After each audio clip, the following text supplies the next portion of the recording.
ಕನ್ನಡ ಚಿತ್ರರಂಗದ divine star ಖ್ಯಾತಿಯ ರಿಷಬ್ ಶೆಟ್ಟಿ ಅವರು ಆಸ್ಟ್ರೇಲಿಯಾದ ಮೆಲ್ಬರ್ನ್ನಲ್ಲಿ ಜರುಗುತ್ತಿರುವ ಇಂಡಿಯನ್ ಫಿಲ್ಮ್ ಫೆಸ್ಟಿವಲ್ ಆಫ್ ಮೆಲ್ಬರ್ನ್ನಲ್ಲಿ ವಿಶೇಷ ಗೌರವಕ್ಕೆ ಪಾತ್ರರಾಗಿದ್ದಾರೆ.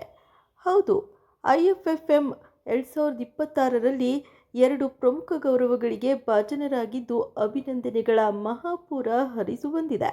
ಯಶಸ್ವಿ ಚಿತ್ರ ಕಾಂತಾರ ಎ ಲೆಜೆಂಡ್ ಅಧ್ಯಯನ 1ಗಾಗಿ ಅತ್ಯುತ್ತಮ ನಿರ್ದೇಶಕ ಪ್ರಶಸ್ತಿ ಮತ್ತು ಸಿನಿಮಾಗಳಿಗೆ ನೀಡಿದ ಕೊಡುಗೆಗಳಿಗಾಗಿ ಲೀಡರ್ಶಿಪ್ ಇನ್ ಸಿನಿಮಾ ಪ್ರಶಸ್ತಿಯನ್ನು ಮುಡಿಗೇರಿಸಿಕೊಂಡಿದ್ದಾರೆ. ಕನ್ನಡ ಖ್ಯಾತ ನಟ, ನಿರ್ದೇಶಕ, ನಿರ್ಮಾಪಕ, ಬರಹಗಾರ, ಭಾರತೀಯ ಸಂಸ್ಕೃತಿ, ಸಂಪ್ರದಾಯಗಳು ಮತ್ತು ಸಮುದಾಯಗಳಲ್ಲಿ ಬೇರೂರಿರುವ ಕಥೆಗಳನ್ನು ನಿರಂತರವಾಗಿ ಜಾಗತಿಕ ಪ್ರೇಕ್ಷಕರಿಗೆ ತಲುಪಿಸುತ್ತಿರುವ ಫಿಲ್ಮ್ ಮೇಕರ್ ವೃತ್ತಿ ಜೀವನದಲ್ಲಿ ಈ 2 ಮನ್ನಣೆಗಳು ಮಹತ್ವದ ಮೈಲಿಗಲ್ಲನ್ನು ಸೂಚಿಸುತ್ತವೆ.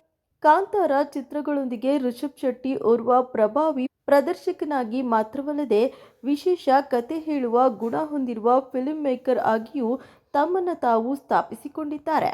ಪ್ರತಿಷ್ಠಿತ ಗೌರವಗಳನ್ನು ಸ್ವೀಕರಿಸುತ್ತಾ ಕಾಂತಾರ ಚಿತ್ರದ ಹಿಂದಿನ ಕಷ್ಟಕರ ಮತ್ತು ಅನಿರೀಕ್ಷಿತ ಪ್ರಯಾಣದ ಬಗ್ಗೆ ಹಂಚಿಕೊಂಡರು. ಕಾಂತಾರವನ್ನು ಕಾರ್ಯಗತಗೊಳಿಸುವುದು ನಮಗೆ ಕಷ್ಟಕರವಾಗಿತ್ತು.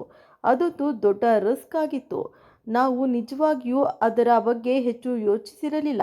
ನಾವು ಪ್ಲೇನ್ನೊಂದಿಗೆ ಸಾಗಿದ್ವು. ಆದರೆ ಈ ಹಂತವನ್ನು ತಲುಪಲು ಮತ್ತು ಈ ಚಿತ್ರವನ್ನು ಪೂರ್ಣಗೊಳಿಸಲು ದೈವ ನಮಗೆ ಸಹಾಯ ಮಾಡಿತು.